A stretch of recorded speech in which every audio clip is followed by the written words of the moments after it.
Welcome, everyone. Greetings. I think we'll wait a minute or two to see if we get more folks hopping on.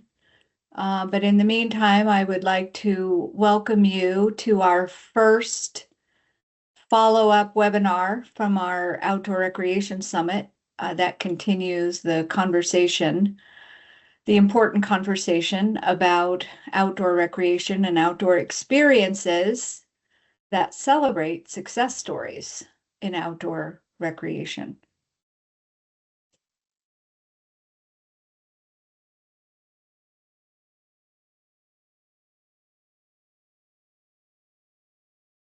Okay, it looks like we're pretty stable, so I think we'll get started. Again, welcome. This is a webinar series, the first in our series, that continues a conversation about outdoor recreation success stories. For those of you who attended our inaugural Outdoor Recreation Summit, hosted by the University of Montana's Institute for Tourism Recreation Research and the Franke College of Forestry, along with Montana Access Project, we had some great topics and great attendance and decided that we wanted to deepen the conversation in an affordable and accessible way online to celebrate some of the successes that communities have had around the state around projects and issues. And this will be our first one. So with this episode, we are going to talk about Get Grant Ready. You'll learn more about the program, but what it is a framework for taking ideas and turning them into action. We'll meet Kara Maplethorpe from the Heart of the Rockies and Jackson Lee from the Missoula. They'll introduce themselves, but they'll talk about how to effectively craft a project and share that project idea. So before, as an initial matter, next slide, we'll go through some housekeeping.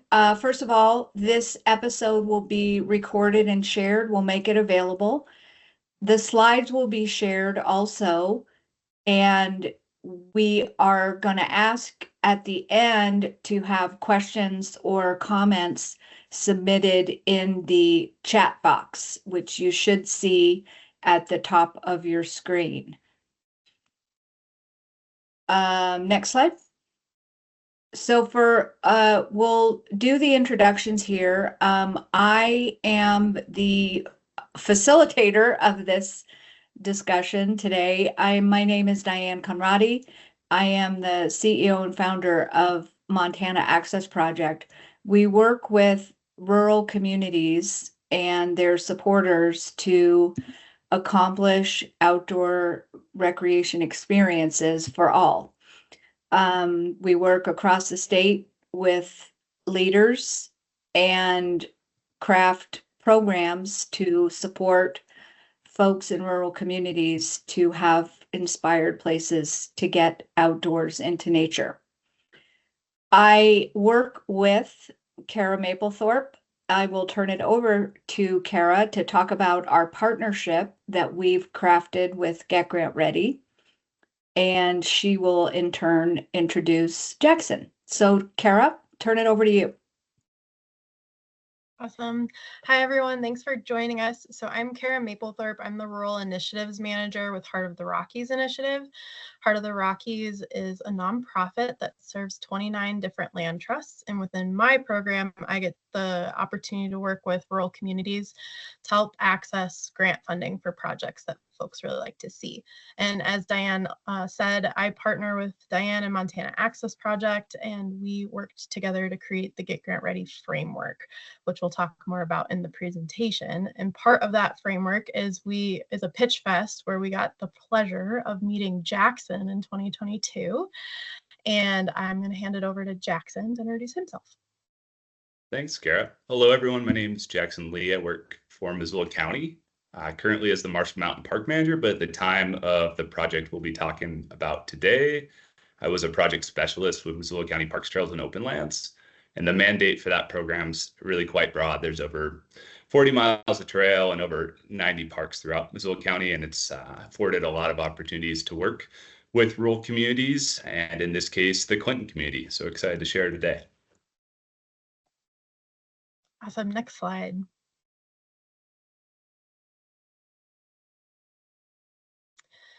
So just to kind of give a little bit of a setting the stage. So across rural Montana specifically, we kind of noticed capacity for access to grant funding, whether that be federal, state, or private dollars, has really been a challenge for a variety of different reasons, whether that's staff turnover or you have young staff, no staff, and you're volunteer driven, limited grant writing experience, all sorts of different reasons, but grants are just notoriously tough for a lot of folks.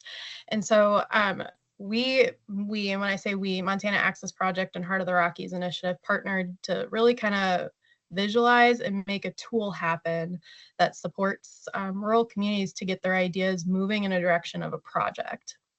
So the Montana Access Project, so Diane, and Heart of the Rockies partnered together to create Get Grant Ready and Project Pitch Fest in 2022 to really remove that capacity barrier and provide support to rural communities for their grant writing skills and just overall fundraising experience. So Get Grant Ready, we're going to dive deeper into the mechanics of it later on in the presentation, but Get Grant Ready is a template that helps get the ideas that are in your head out of your head and turn them into projects that are grant ready. And so with that, we kicked off this program in 2022, and the community of Clinton was one of our first communities that participated and utilized the Get Grant Ready template and Pitch Fest program right off the bat. And so I'm going to pass it off to Jackson to talk more about Clinton and his project. Thanks, Kara. So I live right outside of Clinton. I'm part of the Clinton community and live along Rock Creek. And so some of this is from personal experience and a lot of it's from professional experience through the Clinton Skate Park project. But Clinton, we feel, has really strong alignment with and good representation of quite a few of the challenges that are facing rural Montana and quite a few of the challenges that are highlighted within Project Pitch Fest. And so prior to the skate park and the Clinton Community Park re-envisioning effort, developed recreation opportunities within Clinton were really sparse. They were limited to the school grounds. And as of today, there's still no sidewalks or shared use paths within Clinton.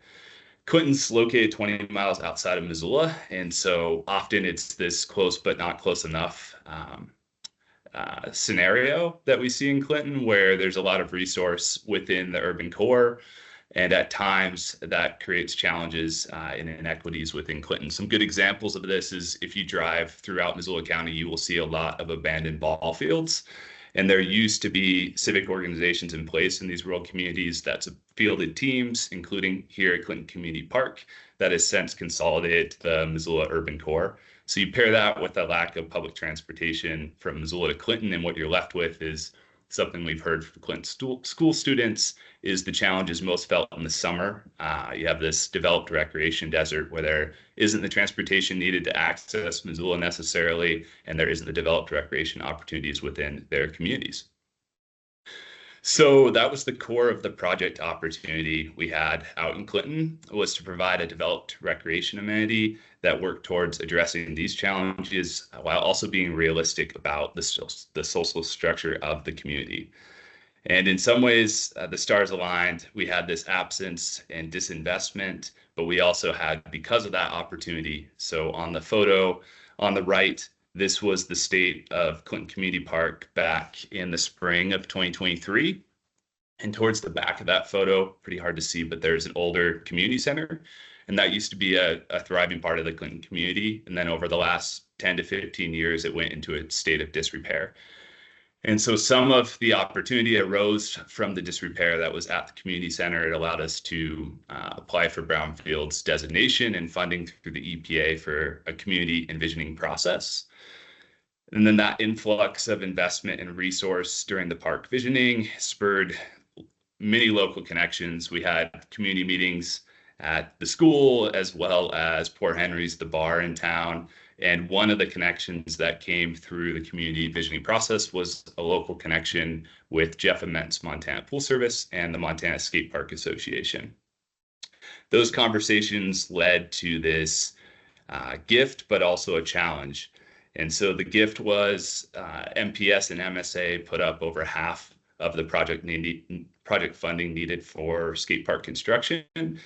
The challenge was for the Clinton community to raise the other half of that project funding, which was a six-figure sum, in only 8 months.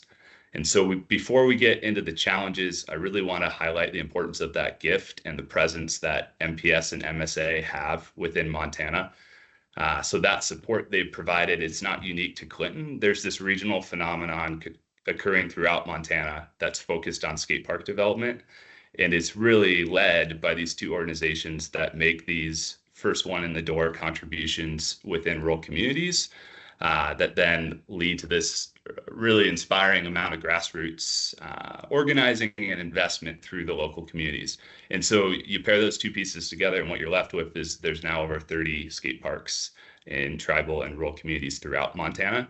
It's such a phenomenon that the Mountain West is ranked #1. It has a grade A rank for the skate park level of service nationally. So it's something that hasn't been studied, but impacts are certainly being felt throughout Montana. And then, so to sum it up, I think the takeaway for there is just keep buying Pearl Jam albums. And so we can advance to the next slide. So let's get back to some of the challenges we faced. Locally, raising over $150,000 in 8 months was the goal, to keep our place on the construction schedule for 2023. And we were starting from square one, which in Clinton wasn't just how to raise the funding, but it was also where to meet to discuss on how to raise the funding, keeping in mind the community center, you cannot go inside of it. And there's very few meeting places within Clinton. So we landed on the fire station, and there was this core group of change makers that came together as the Clinton Community Park Working Group, and they started meeting monthly at the firehouse. We had very limited fundraising experience between all of us. I can speak to my own, which was limited to like candy bar sales during elementary school. And so in a lot of ways, we're starting from scratch here. We had the energy and interest in investment and turning the corner at the park and having that park see a new day. But there was a lot of questions as to how to get there, how to secure over 6 figures of funding. And so that was a key challenge. The other piece that I want to highlight is, and this is something that we've seen in conversations with other communities that have been part of skate park investments throughout Montana, is that initial investment from MPS and MSA, it's limited to the concrete, to the actual skate park construction. And when you're taking rural spaces, for example, Clinton Community Park, which is mainly pasture land, your costs and your fundraising started to balloon when you consider, oh, well, we'll need parking, we'll need fencing, we'll need all these supporting amenities to actually make it a functional space for the community. And then the last piece here is most of these were sourced from conversations I've had with the working group, and this one was common throughout, which is you're operating in a small town space with fewer resources. Later in this presentation, I'm going to challenge that assumption of fewer resources, but if we're looking at cash resources, I think that's true for rural spaces. And in the context of Clinton and its proximity to Missoula, you're often competing with a high level of established funding connections. I think for Clinton, what we saw is there's this incredible philanthropic scene in Missoula, but the flip side of that coin is there's requests are frequent and the needs are many. Next slide, please. I'm going to turn it back over to Kara. Yeah, thanks, Jackson. So just to kind of give thanks for Jackson for giving kind of overview of where Clinton was at. I'm going to kind of dive into the Get Grant Ready process and highlight what got Jackson to participate into Pitch Fest. So Get Grant Ready, as I kind of mentioned earlier, it is a template that takes your idea and helps your community or group leaders synthesize your idea and get it to a grant ready project. It is a free workshop, which is really cool, making it even more accessible to rural communities that need that capacity. And so really the Get Grant Ready template is a 5-step process to take your idea and create it into a project. And so those 5 steps include your project concept, which is the what are you doing, your statement of needs, so why is it important, your approach, your activities, your timeline, so the how and when of your project, the budget, which is everyone's least favorite, and so that's your cost, how much is your project going to cost, and then also a lasting impact. So how is your project going to have, what's it going to look like in the future? How is it going to be beneficial? And how are you going to sustain that? So in those 5 steps, it's really taking your idea and getting it really synthesized and specific. And so we kick off Get Grant Ready with a 1-hour training webinar that's held virtually, and it's open to anyone. And from there, communities are able to also apply for a free project pitch fest to work through their template for their project idea. And this is what Jackson did in Clinton. So with Pitch Fest, you receive direct one-on-one support from Montana Access Project and Heart of the Rockies to provide feedback, ideas, suggestions, answer any questions, work through that budget to create a clear, cohesive, and project pitch that's really informed. I'm seeing the question, if I can repeat those 5, I will. So your project concept, your statement of need, the approach, activities, timeline, the budget, and your lasting impact. I can type those into in a little bit. And so with that one-on-one, we hang out with you virtually, we talk, we look at your project idea, we see what your pitch really was into that template, and we provide a lot of feedback to really get it honed in, because the next step is actually doing a project pitch. So this is Project Pitch Fest. I jokingly call it Shark Tank for rural communities because I think it's really fun, and who doesn't like the TV show Shark Tank? So what we've done is we've created a team of advisors, and those advisors consist of federal, state, or private grant funders that have had grant writing or review experience. And they're on there specifically to help provide additional feedback and possible funding ideas or different opportunities to connect with them outside of Pitch Fest. So they're not on there to provide you funding, but they're there to help really make your pitch what it needs to be for a funder if you're writing a grant or if you're going to talk to somebody. And so the advisors, we usually have between 5 and 8 folks on that panel, and you get to give a presentation to them all on Zoom, highlighting what you've done through this template, and they'll give you more feedback, which is really cool. It's a really fast-paced project or process. We kind of do this in 2 weeks from when we do the Get Grant Ready workshop all the way through Pitch Fest. And so there's also a variety of different ways to use this template that you get, which I think Jackson will highlight a little bit on how he did it. But that's Get Grant Ready in the process. And so I'm going to pass it back to Jackson on this next slide.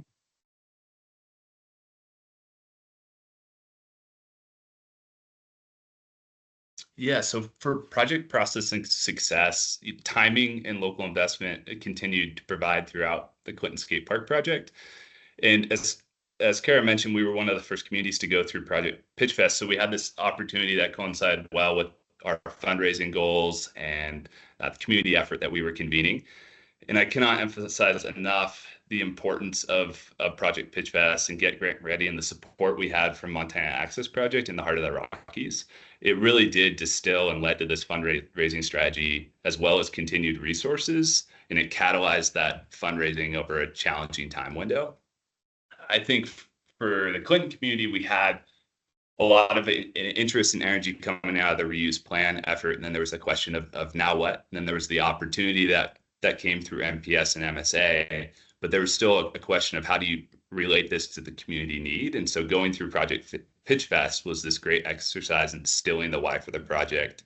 And it also led, as Kara mentioned, because there's a panel of prospective funders, connections within the community that are focused on funding projects in rural communities throughout Montana. So it's a fantastic resource. The pitch deck that they mentioned, which is the outcome of that sequence of 5 steps, we used it so much. It's very adaptable and it has longevity. I mean, the adaptability was we presented in boardrooms with that pitch deck, and we presented to smaller businesses throughout the greater Missoula community. And we were using that for grants, for foundation requests, as well as door-to-door donation requests. So there's a real longevity to what they teach and provide through this program. Huge advocate for it. So if you have any questions about it, please reach out. The other piece I want to hit on that was a key project success, and it goes back to this notion of challenging that assumption of lack of resources within rural communities. Is the working group in Clinton took this expand the tent approach to fundraising. And so it came to life in a couple ways of challenging small town, limited resources. And the first being, Clinton has this excellent network of tradespeople and material suppliers, and they stepped up in spades. We had people donating machine time, fill dirt, drainage, installation, the whole 9. At the same time, we had this really clear connection to the Clinton School. Clinton Community Park is only a half-mile away from the school. And so we had students designing artwork for skateboard decks that were then auctioned off and helped fundraising. And so a lot of this was really locally driven efforts that came together in a way where the skate park and this community effort became a product and reflection of the people that call Clinton home. The other piece that I think leans into this of expand the tent approach would be to think regionally, to act locally. Through Pitch Fest, we had this great connection formed with the Institute for Tourism and Recreation Research, and Melissa worked with us on finding ways to quantify the local social and economic impacts within our funding requests for what that could look like if a skate park was built within the Clinton community. And I think the ITRR connection to this project really highlights the support universities are providing to rural communities. In this case, we were 20 miles away, but I think you could be 200 miles away from a university system and still reap the benefits of that. I think the universities are looking to solve regional challenges and rural challenges and provide direct support. So I encourage you to reach out to extension offices and your local university. Some other connections that I think are important with that think regionally, act locally model would be engineering firms. I think there's a couple of those firms on the call, and I've had really great experiences because their business model is often regional, and they're looking to support outlying communities. So in the example of Clinton, we reached out to local engineering firms and had in-kind donations, geotechnical surveys, landscape architecture, parking lot design. So it's a really key piece for us. The other piece is when you're starting a fundraising strategy that's focused on raising 6 figures, there's the question of, okay, where does that money live? And for us, the answer to that question was working with Friends of Missoula Parks. And so going back to the resources within the greater Missoula area, they were able to expand the projects they support. This was the first project they were the fiscal sponsor for that was outside of Missoula city limits. So really trying to interact with the regional urban hubs in a way that supports rural projects and rural outcomes. So all told, because of the expand the tent approach to fundraising, around 20% of the total project costs for the Clinton Skate Park was in-kind donations. So it really shows that impact. And when you put that in the context of the project, that's an order of magnitude of $50,000 to $60,000. So something we really encourage folks to look at is not just cash, but where your resources live within the community and the communities around you. So how does the story end? Well, in just over 8 months in 2023, the Clinton community, led by that core group of change makers, logged hundreds upon hundreds of volunteer hours. They hosted park outreach events. They went door to door to businesses and made cold calls. And it led to hundreds of thousands of dollars contributed in the construction of the All Abilities Clinton Community Skate Park.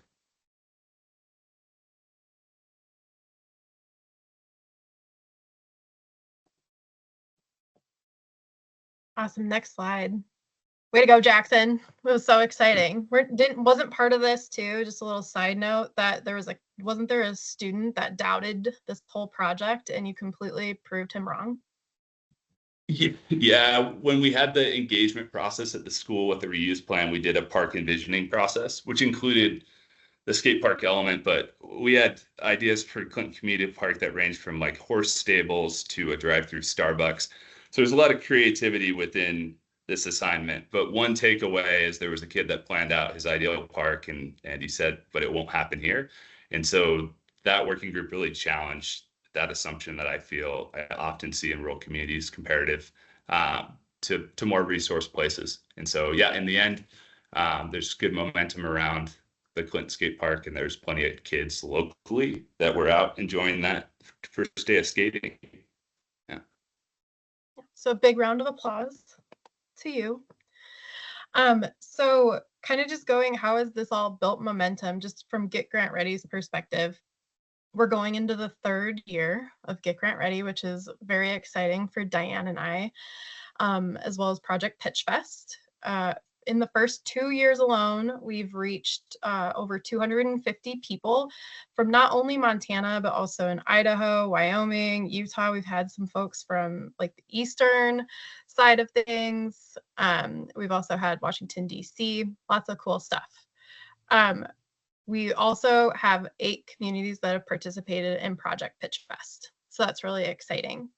A real quick plug, just to throw the feelers out there. The next Get Grant Ready is going to be on December 5th this year. Highly recommend everyone participating.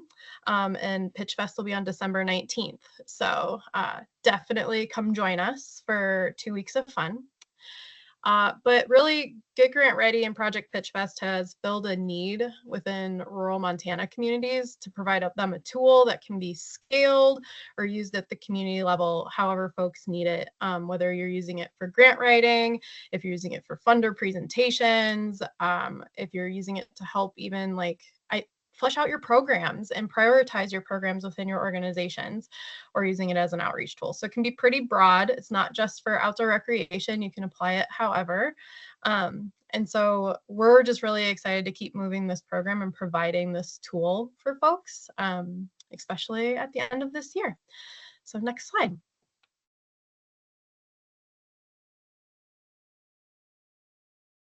So as far as how the project built momentum, the good times are rolling in Clinton.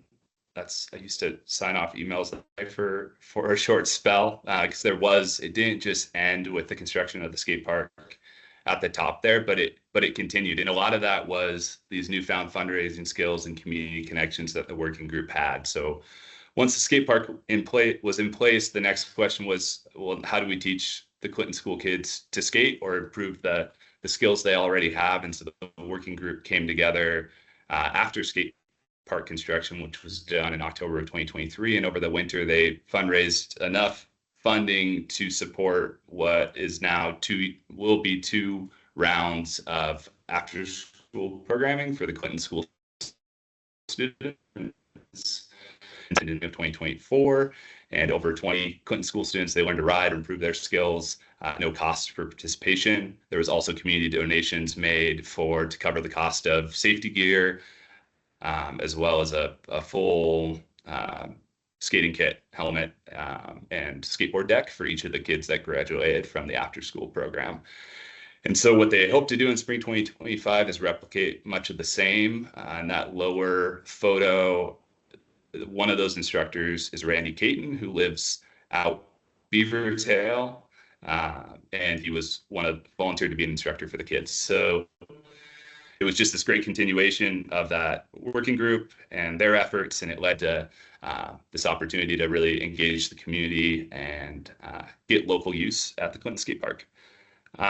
And then to circle back real quick to the pitch deck, we're reusing it now from Pitch Fest to focus on other improvements out at the community park. And so the skate park's part of a much larger reuse plan for Clinton Community Park.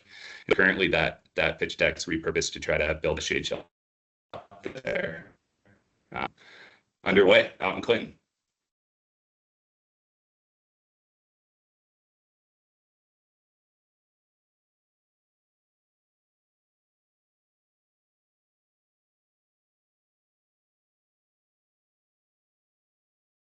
Oh, Diane, we can't hear you. Yeah. Diane, your sound isn't working.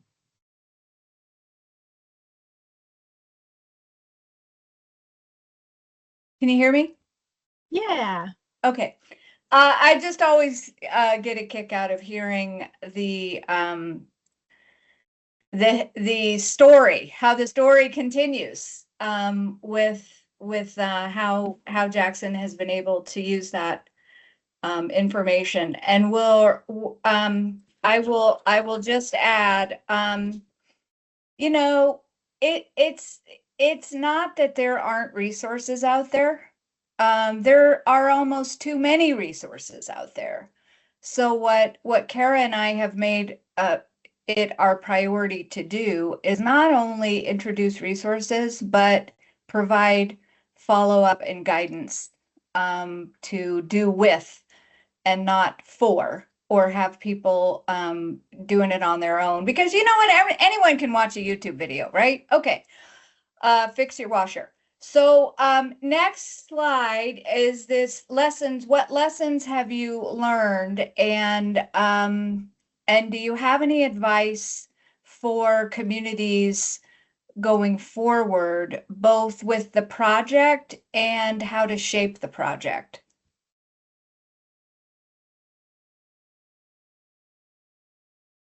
Yeah, I jotted a few down on this, and I think what Diane just mentioned is a really important point. Is there's a lot of resource out there, and I think there's so much good work being done on connecting real communities to those resources. I think finding the change makers for us was really important, and I've used that term throughout the presentation. But what I mean by that is often when you have a planning effort, a park planning effort, and the dust settles, the next question is now what?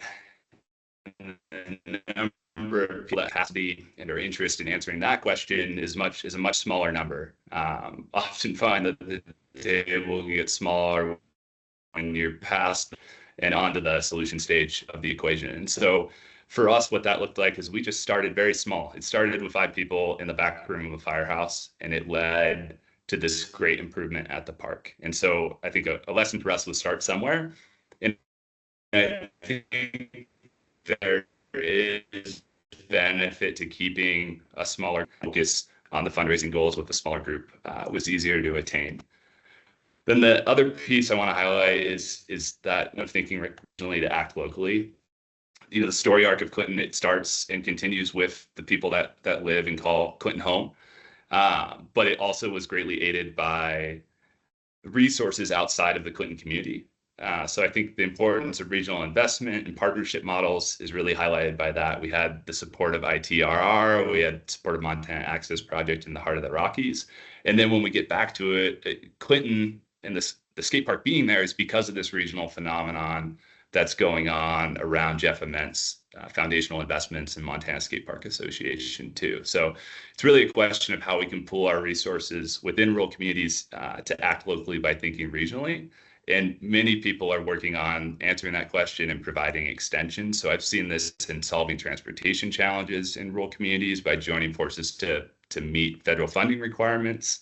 You see it in Project Pitch Fest, where you have an adaptable template that can be used on park improvement projects from Clinton to Ennis to Glendive. It really can have an impact if we can come up with systems that can be applied to many spaces and learn from those systems. So the other piece is, can there be lessons learned from Jeff Ament's skate park investment model? I don't think another rock star is going to come out of the woodwork that has such a focus on rural and tribal communities with a specific type of recreation improvement they're looking to see.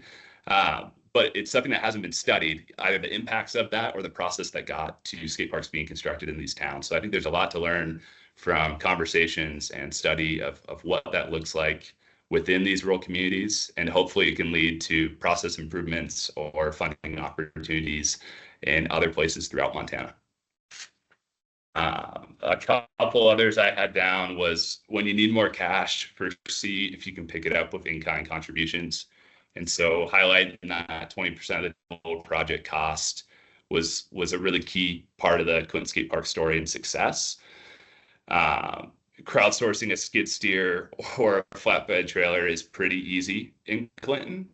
And I think it's a recipe for material donations and machine time. It's sometimes easier to be found in rural communities than urban spaces. But just keep in mind that it's also a small town. So if you ask me, you'll have to move. But that feeling goes away after the project. And then the last one I had was just ask yourself, why not here? I think there's a lot of folks, organizations, including the people sponsoring this webinar, that are challenging that trend of disinvestment in rural spaces and consolidation of resources to more urban spaces. And I think those groups are really focused on recognizing and finding ways to balance support with these initiatives. Often when we're advocating for change or funding in rural spaces, you run into grant questions about total number of people impacted. And questions like that just don't fit rural realities. And so I think we can scale projects to fit rural communities, and we can also create funding models and structure funding sources in a way that are responsive to and focused on the depth or degree of impact as opposed to the scale or magnitude of impact. And what I mean by that is if you were to fund and construct one shared use path in Clinton or Drummond, that could fundamentally change the local experience and quality of life, arguably to a higher degree than another path in Bozeman, Butte, or Missoula. And I offer that example not to downplay the significant important work in the urban areas, but to challenge the notion that impact is best scored and are funded by scale and not depth. And some of the best models I've seen are when urban and rural communities come together and they can create a story that focuses both on depth as well as scale of impact. So I think there's real opportunity for collaboration to try to balance the amount of contribution and investment that also goes to rural communities. I think a good way to put it is, do I think there's going to be a resurgence of the X Games or a nationally significant event at the Clinton Skate Park? Absolutely not.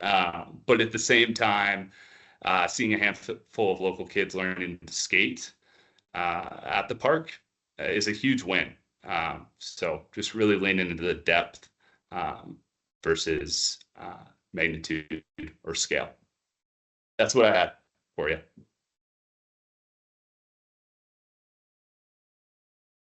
Wow, those were really insightful. Yeah, really, really insightful. I love the scale and impact. It's crazy. Kara, do you have anything to add? I just had a couple small things, more not as greatly worded as Jackson's, but I also want to highlight, Jackson, don't throw out the X Games idea. It could happen. You know, we could project pitch fest this and bring some tourism dollars into Clinton too. But honestly, I just think don't let grants or any funding opportunities really intimidate you from visioning out your projects. I think it's really possible. I think Jackson and the community of Clinton really highlighted that. This is a massive project and they knocked it out of the park in 8 months. And so using this template, I think, can really help folks. And so don't let grants or funding hiccups intimidate you from going for your project ideas and your dreams. I also wanted to highlight something that we learned in Pitch Fest, is something we had switched up after Jackson's first year. We switched up for this year or last year, is that we actually started bringing the cohort of Pitch Fest communities together to meet one another and start problem solving some of their statement of need. Because really, I learned something new from everybody, but we can all learn something from each other's communities, depending on where everyone is at. And so I think it's just really cool how we've grown it to kind of have you all be the teacher as well. I'm not an expert, Diane's not an expert, but when we're all working together, we all can be an expert. So I think it's kind of fun and we can all get some projects together and going. And I really appreciate Jackson highlighting all that he did. This was literally the coolest. And the opening day was the best thing ever at the skate park. There's kids everywhere and parents. And so this is a pretty cool project and also a cool program that just really kind of working together made something neat happen in rural Montana. Thank you. Okay, we're going to turn it over for questions. I do have to tease Jackson a little bit, because when we started, we started having him tell us what his project was. he started with EPA Superfund remediation and spent quite a while talking about how that was going to be the linchpin to solving this problem, which was, oh, by the way, a skateboard park. We were like, oh, wait a minute, let's flip that. So part of what we talk about the pitch fest, yeah, it's a little like Shark Tank. And for those of you who've heard the word deck, a deck is a set of PowerPoint slides. So what we do is help shape your idea into a story that goes to the heart first and then the head, because that's really what successfully funded projects do. And in successfully funded projects do is because people want to make change, meaningful change. So time for Q&A.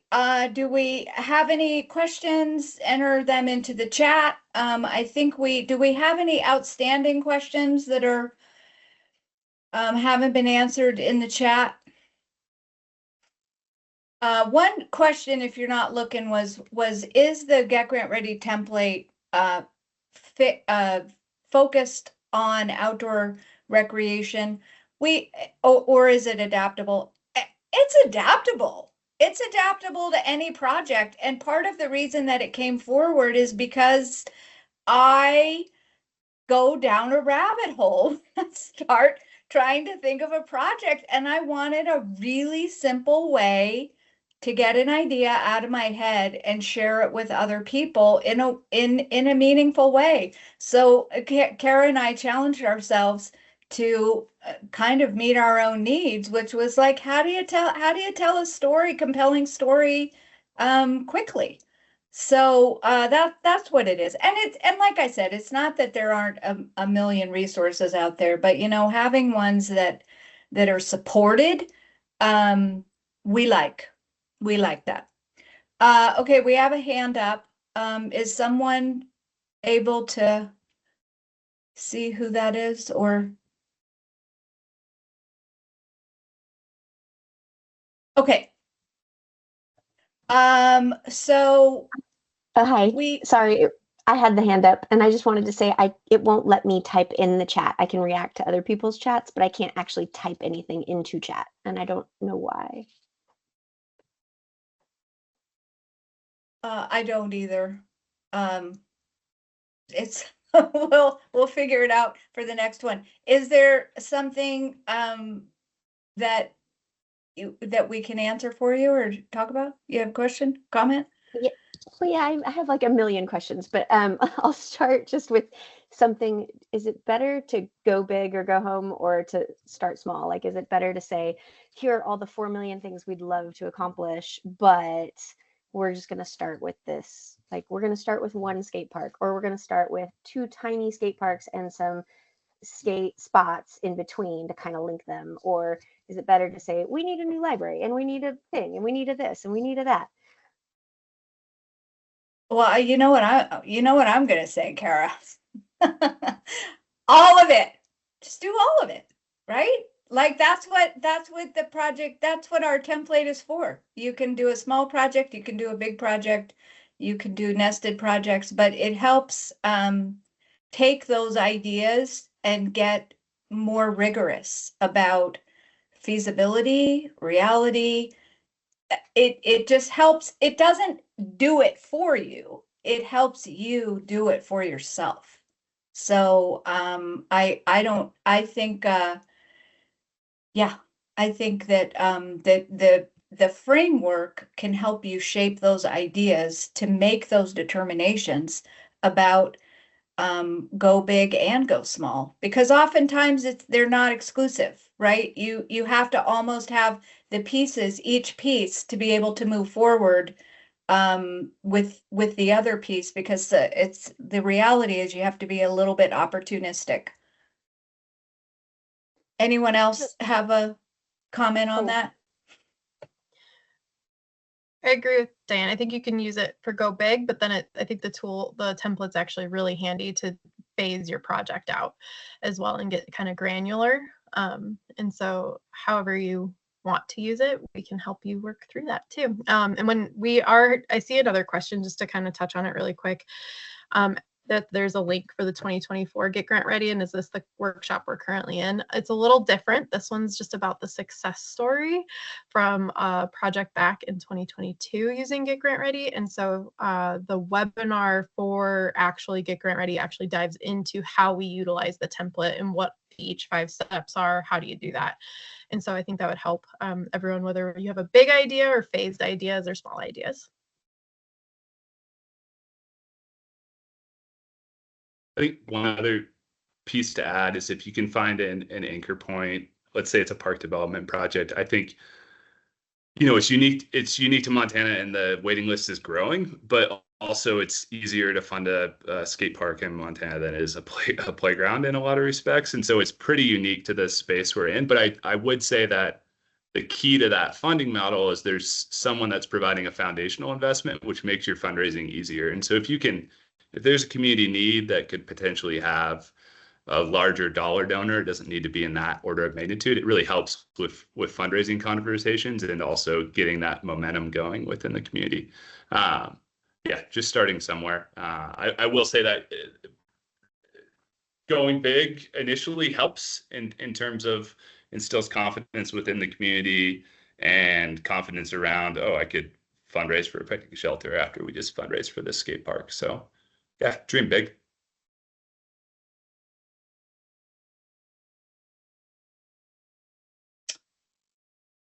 Okay. So the next slide is, I think we already have this information in the chat. And as Kara mentioned, the actual workshop about how to use the template will happen on December 5th. The Pitch Fest is at communities under 5,000. So we're really targeting rural communities that have that are stuck, and to help them get unstuck. And usually the things that we see that make projects successful, which I will say all of our 8 Pitch Fest participants have been successful in achieving their projects because they work smarter, not harder.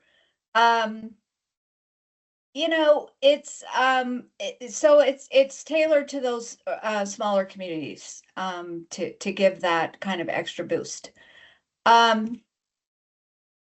So next slide. All right, I want to wrap up here. We'll get done a little bit early, and you can have a couple minutes of your life back. In the meantime, I want to turn it over to our co-host, Melissa, from ITRR, to talk about the next episode and share her thoughts. Good afternoon, everyone. Thanks for being here. I'll just say it's so heartwarming listening to the stories and working with folks on these different projects. So ITRR is so excited to be here and part of this work. Our next webinar will be on December 12th, looking at the power of data-driven storytelling. So one of the things that we offer at ITRR are survey kits, and that for a nominal fee allows oftentimes rural communities to measure and look at the visitors that come to events and the impacts that they have. And so we'll be doing more of a deep dive in understanding how then once you collect that data, you use it to tell your story, and then to what we would call grant stack and start to look at other opportunities to enhance that. So I hope that you can join us. And I also hope that we'll have a lot of snow for this webinar too.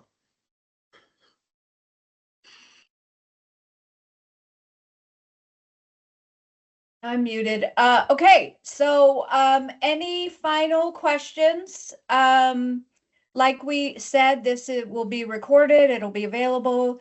You can access the slides. You have important links to job opportunities. And I'm just kind of watching the chats go by. Other important resources like economic development agencies, they're in the chats. It's great. If you have links to your entities, please share them. If we miss them, we can certainly include those as part of the resources. And I'll just close by dream big and get her done. So thanks so much. And we're going to sign off, right? We're done. Okay. Bye, everyone.